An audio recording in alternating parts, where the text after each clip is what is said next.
Donald Trump stuff, but he got the nomination got confirmed. He's going in for the real confirmation on the 20th, right? But they just certified the election. And so Donald Trump, of course, had some big speech. And God, he just said a bunch of stupid stuff. It's really just stupid. I'm not going to cover Trump a ton during the next 4 years. Certainly not in the lead up to it. But of course, inevitably, we'll have to from time to time. This is just how it's going to be. I've sort of personally detached myself from any sort of like desire for the country to do well. And it's more about like getting W's in the interim and trying to mitigate the problems. My hope is that, and we're about to get into some dumb stuff that he didn't even campaign on. We're about to talk about all the dumb stuff. You've probably seen it already a little bit. He's talking about annexing parts of the country that we have no reason to fucking go after. We're in for it. President Donald Trump was holding that press conference at Mar-a-Lago in Florida. It's his second news conference since winning the election, and fair to say, as Gary suggests, the headlines from it will be perhaps ringing alarm bells in many foreign capitals. Mr. Trump refused to rule out using military force to retake the Panama Canal. He said he like literally other countries are like, this is fucking stupid. Military force to get the Panama Canal. Why are you this way? Why does it have to be like this? The American empire knows no fucking satiation whatsoever. He would tariff Denmark at a very high level if it does not give Greenland to the United States. He suggests... Yeah, just tariff. Denmark has no interest in selling Greenland, and Donald Trump wants to force them to let us buy it?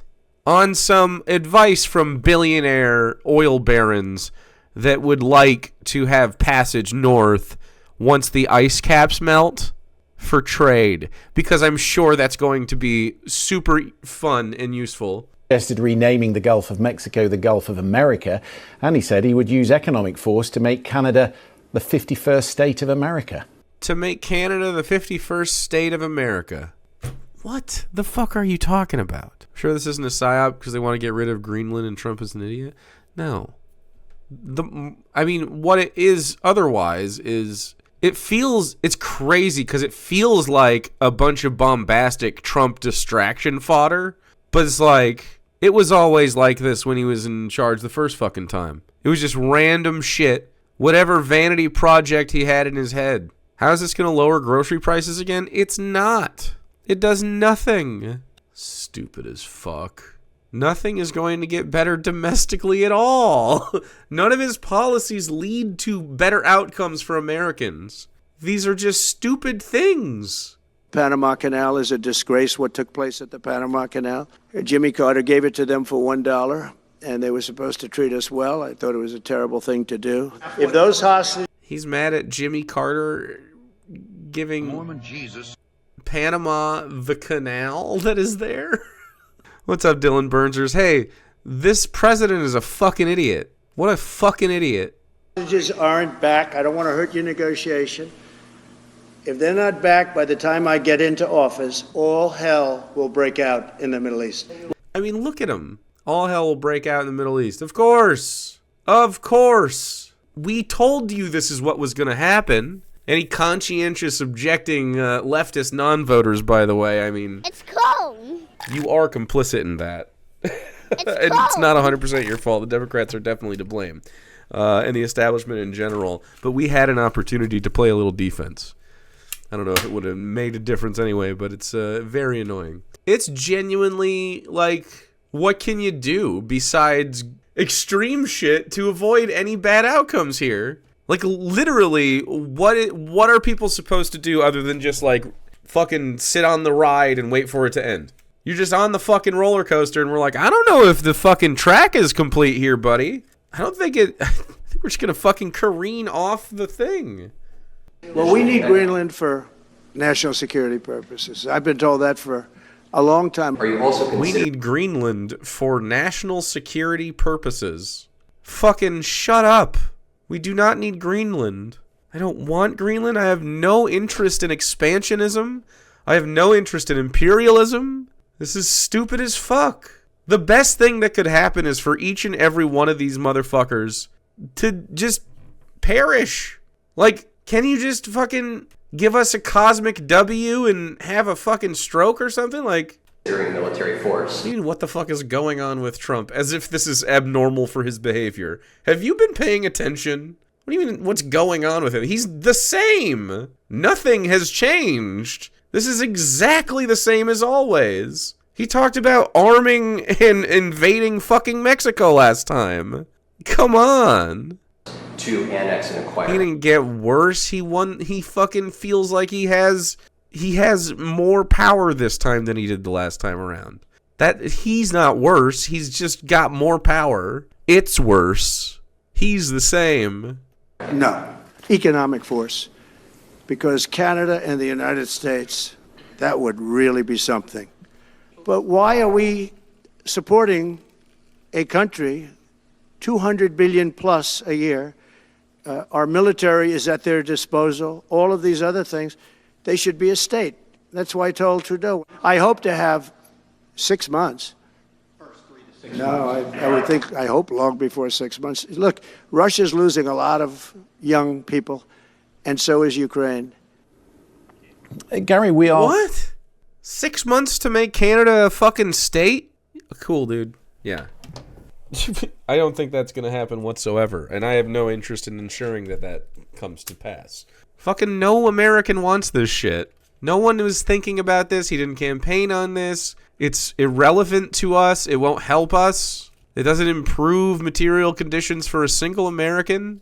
It's irrelevant. This is a vanity project. Often told not to take everything Donald Trump says literally, but I would suggest Denmark takes it very seriously. The Danish king has just made Greenland a much bigger part of the coat of arms. And we've had a quote from Justin Trudeau, the outgoing Canadian Prime Minister, who says there isn't a snowball's chance in hell Canada will become the 51st state of the United States. So there clearly is alarm bells ringing in foreign capitals after. It's so fucking dumb, man. I mean, it's just genuinely unhinged Hitlerite shit. Like, it's not really a joke at all. It's just Hitler expansionism. It's exactly why World War II happened. Not really joking around. Like, he wanted fucking Lebensraum. He wanted to expand the territory of Germany and Austria. And fucking did try. He tried to just take stuff. I'm not helping that. What the fuck? And then, of course, in the process, scapegoating all the, minority groups that he can and trying to deport them and shit. It's like the same shit. Like, they're just Nazis. It just is what it is, man. To today's press conference. Go. The diplomatic equivalent to a child stomping their foot and screaming, "But I want it," right? Yeah, and I think it's worth saying, there's a couple of things I think that are important to note here. Look, Donald Trump will be the President of the United States in 13 days' time. That makes anything he says news. Anything he says is important. It's also worth saying, I think, that one of the things we know from his first term and indeed the years after that is that sometimes there is some posturing. Sometimes you might even describe that as sort of negotiation out loud, megaphone diplomacy, whatever you want to call it. He's just trying to bully people, man. I mean, he just wants people to think he's big and strong. I'm a big, strong president. Look, I conquered Greenland. I fucking took back Panama. I made Canada a state. It's like Nero stuff. That doesn't come to anything. Sometimes it does come to something. So I think the context is important, but we cannot be sure, I don't think, how serious he is about some of these things. He's clearly serious about things like NATO, because that's been very consistent, and he did get some concessions from NATO over the years. Whether he really means that Canada should be the 51st state, I just don't know, and I don't think anyone... I think it's really fucking stupid that we have to play this fucking game constantly. I'm not even really that interested in what Donald Trump has to say at this point. It's just like his fucking followers will vote for him, not like his policies that he says out loud, and then say, well, he's not actually going to do that stuff. And then, like, when bad shit happens, they go, wow, but it's not that bad. I don't want to spend the next 4 years shoving shit in the faces of every Trump voter that I know, going, look, he did this. Look how shitty this is. Look how bad this is. Isn't your life worse now? Like, it's like a child explaining how G.I. Joe can fly with a backpack. Can G.I. Joe fly with a backpack? You know G.I. Joe stuff and I don't. One knows, and I'd be amazed even if anyone in his inner circle really knows the answer to that. So these things, I think we have to take them seriously, but we also have to remember that this is a very, very sophisticated and effective way of sucking up the oxygen of publicity, the news cycle, of dominating free media in this country and around the world. Yeah. So, I don't know. Is it a smokescreen for other stuff? Who knows, man? Just saying crazy shit because other stuff is happening, and so we're talking about this instead of something important. But I mean, like, we've been talking about the important stuff forever. Seems like we're in between important stuff right now because we're just waiting for him to fucking take office. The best thing that could happen is that Joe Biden commits official acts and then does himself too.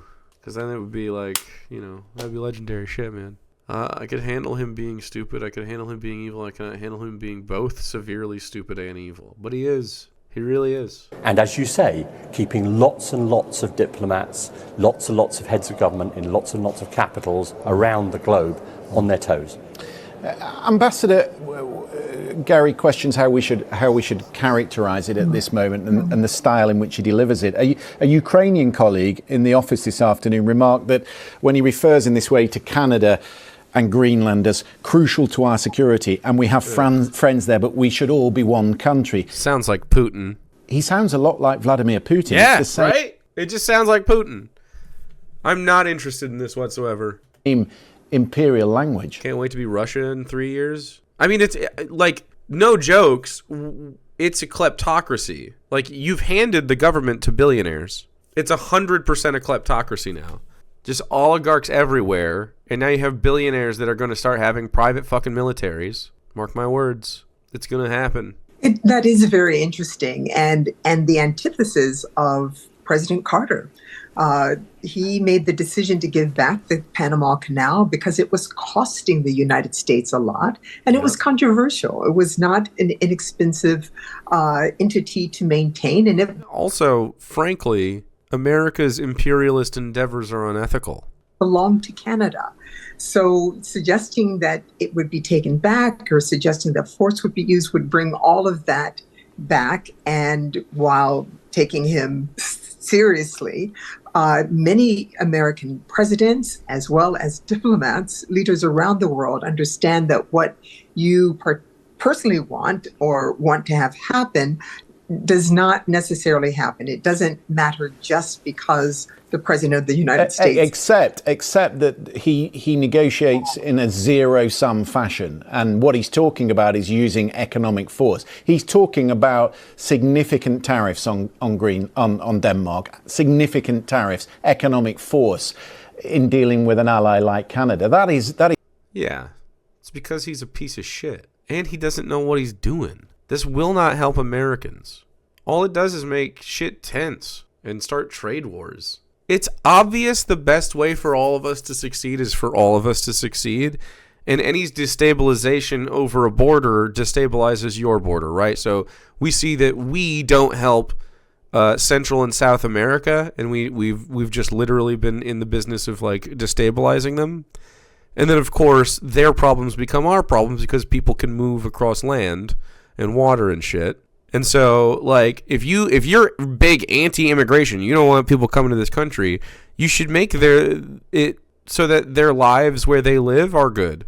You should help your neighbors out instead of hoarding wealth and do it. But I mean, this is the American MO, and so they just think if we just absorb everything, then that's good. By the way, isn't this like a one world order type shit that they're worried about at all? When the right wing goes through mass annexation fucking like policies, they're floating these ideas out here. It's very different to the incumbent of the Oval Office talking about what he would like. That's true, but we also know that what he has said today may be 180 degrees different than what he says tomorrow.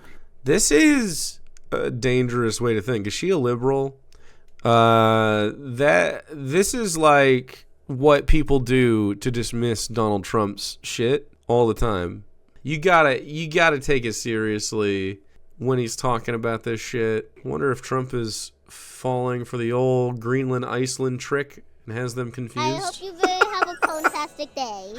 And he's not yet president. Once he gets back in the office, gets the full briefings, presumably it'll be tempered, but he's not consistent. No one will accuse him of that. And he's not yet president. So we will listen and we will see what he does when he gets into office. But again, the comparison to President Carter, it couldn't be more night and day. And we'll see whether his way is more successful. That's a good place to bring you in, Laura. We'll see whether his way is more successful. Come on. Stop. Historian. I'm not sure whether there needed to be a press conference today. At a moment, they were paying respects to Jimmy Carter, but there we are. Well, that's because he's a piece of shit. The juxtaposition of it, how did you see it, the style that you get from Donald Trump versus the diplomat that Jimmy Carter always was? They are polar opposites, but it's interesting because obviously Reagan, who defeated Carter, made him that one-term president, was the one who coined the phrase, make America great again. But he used it in the sense of optimism, not xenophobia, not, I'm talking about... I don't know why you're rose-colored glasses with fucking Reagan. He definitely used xenophobia throughout his entire fucking presidency. Read a book. Anti-immigration. So it's opposite in terms of policy, but there are some sort of similarities. And Reagan was the oldest president at the time. I think Reagan is better than Donald Trump, I guess. It's not my fucking bar. There are interesting things in terms of age, in terms of how he approached briefings. Reagan was very much keen on not really focusing on the detail of policies. So it's very, very sort of similar in that respect, but very different in the policies that they do land on and the style of communication. So she seems like she likes this shit. All right, I don't really want any more BBC editorializing. Anyway, the American president is a fucking fool. And this is not going to be a good 4 years. We could have nice things. We could do it. We could fucking have nice things. It's not going to happen, though. The best case scenario is that we can gridlock shit for a few years and get a midterm W and actually get something done, maybe, because we rubber band back. Who fucking knows, though? Might have to go through even worse shit. We'll see how the right-wing courts even treat elections.